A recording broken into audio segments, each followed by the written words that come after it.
రాజశేఖర రెడ్డి ముఖ్యమంత్రి అయిన తర్వాత జగన్మోహన్ రెడ్డి దోపిడీలో భాగంగా పెట్టబడిన సిబిఐ, ఈడీ కేసులు, కోర్టులు, అనేక వ్యవస్థలను ఆయన ఎలా మేనేజ్ చేసుకుంటూ వచ్చి కాపాడాడో అందరికీ తెలిసిందే. అలాంటి విజయసాయిరెడ్డినే జగన్ రెడ్డి దూరం పెట్టాడంటే అంతకంటే నమ్మక ద్రోహం ఇంకొకటి ఉండదు.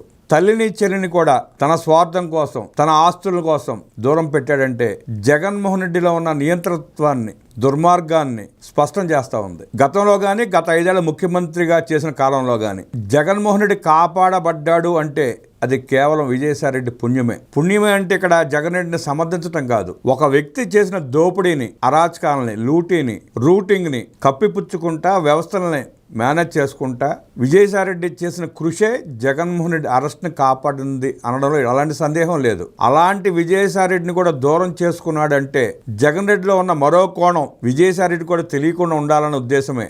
లేదు అంటే తాను అక్రమంగా సంపాదించిన ఆస్తుల్లో వాటా ఇవ్వబడుతుందన్న ఉద్దేశంతోనే విజయసాయిరెడ్డిని కూడా దూరం పెట్టి ఉండవచ్చు.